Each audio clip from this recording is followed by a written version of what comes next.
அனைத்து தமிழ் மக்களுக்கும் கணேசன் பணிவான வணக்கம். என்னோட சேனல் சப்ஸ்கிரைப் பண்ணாதவங்க சப்ஸ்கிரைப் பண்ணிக்கோங்க. ஸோ வாங்க ஃப்ரெண்ட்ஸ், மார்க்கெட் பற்றி டிஸ்கஸ் பண்ணலாம். US oil. ஸோ யூஎஸ் ஆயிலை பொறுத்த வரைக்கும் நல்ல ஒரு ஃபால் தான். கிட்டத்தட்ட பார்த்தீங்கன்னா $72 வந்து ஒரு ரெசிஸ்டன்ஸ் எடுத்துட்டு மார்க்கெட் வந்து நல்ல ஒரு ஃபால் வந்து ஃப்ரைடே வந்து நடந்தது. கிட்டத்தட்ட -3.24% வரைக்கும் டவுன் ஆயிருக்கு. ஸோ அது வரைக்கும் பார்த்தீங்கன்னா ப்ராஃபிட் புக்கிங் தான். அதாவது February 17th 18 அப்புறம் 19 20 4 நாளுமே ப்ராஃபிட் புக்கிங் தான் புல் சைடில். ஸோ அங்கேருந்து பார்த்தீங்கன்னா ஒரு ஃபாலிங் வந்து நடந்திருக்கு. ஸோ இன்னைக்கு ஓவர் நைட் மார்க்கெட் வந்து எப்படி ஓப்பன் ஆயிருக்கு அப்படின்னா, ஸோ அதுவுமே க்ளோஸுக்கு கீழே தான் ஓப்பன் ஆயிருக்கு. பட் ஒரு கிரீன் கலர் கேண்டில் தான் ஃபார்ம் ஆயிட்டு இருக்கு. இது ஒரு சப்போர்ட்டாக ஒர்க் ஆகுமா அப்படின்னு கேட்டிங்கன்னா டவுட் தான். ஏன்னா February 17th கேண்டில் வந்து $70.16.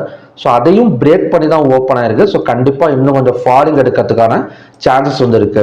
ஸோ அது மட்டும் இல்லாமல் க்ரூட் ஆயில் இன்வென்ட்ரி டேட்டா வந்து லாஸ்ட் வீக் வந்து எப்படி வந்தது அப்படின்னா, அதுவுமே ஒரு சப்ளைல தான் பார்த்தீங்கன்னா ரிசல்ட் வந்து கொடுத்துருக்கு. So crude oil MCX. So எம்சிஎக்ஸை பொறுத்த வரைக்கும் நல்ல ஒரு ஃபாலிங் ஜோன் தான். அதாவது February 20th தான் பார்த்தீங்கன்னா crude oil inventory data result வந்து நெகட்டிவ் வந்து வந்தது. அதாவது பார்த்தீங்கன்னா சப்ளை வந்து கொடுத்துருந்தது. லோ வந்து 6239. ஸோ அதை பிரேக் பண்ண கொஞ்ச நேரத்திலேயே பார்த்தீங்கன்னா கிட்டத்தட்ட அங்கேருந்து 6239 இருந்து ஒரு 6130 ஒரு 100 பாயிண்ட்ஸ் பக்கம் டவுன் ஆயிருக்கு. ஸோ இன்னைக்கு சப்போர்ட் எந்த இடத்துல ஆக்ட் ஆகும்னா 6115. இன்னைக்கு சப்போர்ட் ஜோன் வந்து 6115, ரெசிஸ்டன்ஸ் வந்து 6246. அவரோட க்ரூட் ஆயிலோட அடுத்த சப்போர்ட் ஜோன் என்னவா இருக்குன்னா 6115. இந்த கேண்டிலோட லோ தான் பார்த்தீங்கன்னா அடுத்த சப்போர்ட் ஜோன். சப்போஸ் நமக்கு சப்போர்ட் எடுக்கணும் அப்படின்னா ஸோ இந்த இடத்துல மட்டும்தான் பாசிபிலிட்டி இருக்கு சப்போர்ட் எடுக்கிறதுக்கு. வேற எந்த இடத்துலையுமே பார்த்தீங்கன்னா க்ரூட் ஆயிலை பொறுத்த வரைக்கும் பாசிட்டிவ்ஸ் வந்து கிடையாது.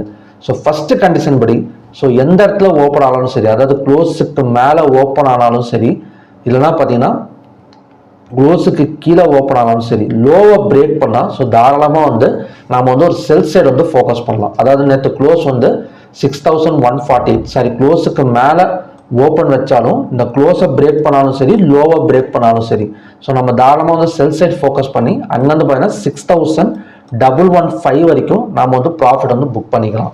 ஸோ இந்த இடத்துல வந்து சப்போர்ட் எடுக்கலாமா அப்படின்னு கேட்டிங்கன்னா இது வந்து ஒரு டெம்பரரி சப்போர்ட் தான். ஆனால் இந்த ஆல்ரெடி 6115 இருந்து கிட்டத்தட்ட ஒரு 6315 200 பாயிண்ட்ஸ் என்ன சொல்றதுன்னா மேலே வந்திருக்கு. இது வந்து டபுள் பாட்டம் சப்போர்ட்டா ஆக்ட் ஆனது அப்படின்னா அகைன் வந்து 6246 வரைக்கும் வரதுக்கான சான்சஸ் இருக்கு. ஸோ அதனால 6115 ஒரு செல் சைடில் வந்து ஒரு 40 to 50 பாயிண்ட்ஸ் ப்ராஃபிட் புக் பண்ணிட்டு, ஸோ இந்த வாரத்தை வந்ததுக்கு அப்புறம் 215 minutes candle green colour candle form ஆனா ஸோ ஒரு ஸ்டாப் லாஸ் போட்டு பை வந்து ட்ரை பண்ணுங்க. ஸ்டாப் லாஸ் போடாம பை வந்து ட்ரை பண்ண வேண்டாம். ஸோ அதே மாதிரி நீங்க கேட்கலாம், சப்போஸ் க்ளோஸுக்கு மேலே ஓப்பன் ஆகிற மார்க்கெட் அப்படியே மேலே போயிடுச்சுன்னா என்ன பண்ணுதுன்னா இந்த இடம் வந்தாதான், இந்த ரெசிஸ்டன்ஸ் ஜோன் வந்தாதான் செல்லிங் வந்து ட்ரை பண்ணும். இல்லைன்னா அது வரைக்கும் பார்த்தீங்கன்னா நம்ம ஜஸ்ட் மார்க்கெட்டை வந்து வாட்ச் பண்ற மாதிரி தான் இருக்கும். ஸோ ஓகே ஃப்ரெண்ட்ஸ், இதுதான் பார்த்தீங்கன்னா இன்னைக்கான கண்டிஷன்ஸ். ஸோ நெக்ஸ்ட் வந்து நேச்சுரல் கேஸ் பார்க்கலாம். நேச்சுரல் கேஸ் பார்த்தீங்கன்னா ஒரு கேப் டவுனில் ஓப்பன் ஆயிருக்கு. ஸோ க்ரூட் ஆயில் வந்து ஒரு கிரீன் கலர் கேண்டில் ஓப்பன் ஆயிருக்கு. ஸோ நேச்சுரல் கேஸ் பார்த்தீங்கன்னா ஒரு கேப் டவுனில் ஓப்பன் ஆயிருக்கு. ஸோ இது ஆல்ரெடி நான் சொன்னது தான் 368.55 ஒரு நல்ல ரெசிஸ்டன்ஸ் எடுத்துட்டு தான் ஒர்க் அவுட் ஆயிருக்கு. ஸோ அகைன் வந்து இது கேப் டவுனில் ஓப்பன் ஆச்சுன்னா 355 350 வரைக்கும் இறங்கிறதுக்கான ஒரு சான்சஸ் வந்து நேச்சுரல் கேஸில் வந்து இருக்கு. ஸோ நெக்ஸ்ட் வந்து காப்பர். ஸோ காப்பர் இப்போதைக்கு ஒரு பெரிய மூவ்மெண்ட் இல்லை, ஏதாவது ஒரு பிரேக் அவுட் நடக்கட்டும். அட்லீஸ்ட் 860.55க்கு கீழேயாச்சு கேண்டில்ஸ் வந்து க்ளோஸ் வைக்கட்டும். ஸோ அதுக்கப்புறம் வேணால் நம்ம செல் சைடு வந்து ஃபோக்கஸ் வந்து பண்ணிக்கலாம். ஸோ ஜிங்கை பொறுத்த வரைக்கும் 270.60க்கு மேலே ஒரு ஹேமர் கேண்டில் தான் ஃபார்ம் ஆயிருக்கு. ஸோ ஹையை பிரேக் பண்ணால் 274 278 வரைக்கும் வரதுக்கான சான்சஸ் வந்து இருக்கு. கோல்ட் அண்ட் சில்வர் அவ்வளோ பெரிய மூவ்மெண்ட் இல்லை, ஒரு கான்சன்ட்ரேஷன் மூவ்மெண்ட் தான். ஒரு என்ன சொல்றதுன்னா ஒரு குறிப்பிட்ட ரேஞ்சில் தான் பார்த்தீங்கன்னா இன்னமும் பார்த்தீங்கன்னா கோல்ட் அண்ட் சில்வர் வந்து ரன் ஆகிட்டு இருக்கு. ஸோ மேபி இன்ட்ராடேக்கு ஒரு ப்ராப்பரான சப்போர்ட் அண்ட் ரெசிஸ்டன்ஸ் ட்ரா பண்ணிட்டு நீங்கள் ட்ரேட் பண்ணலாம். பட் ஸ்விங் ட்ரேடிங்கிறது கோல்டு இந்த இடத்த பிரேக் அவுட் பண்ணும். அதாவது பார்த்தீங்கன்னா February 20th high $2954 break out பண்ணாதான் $2990 $3000 வரதுக்கான ஒரு சான்சஸ் வந்து இருக்கு.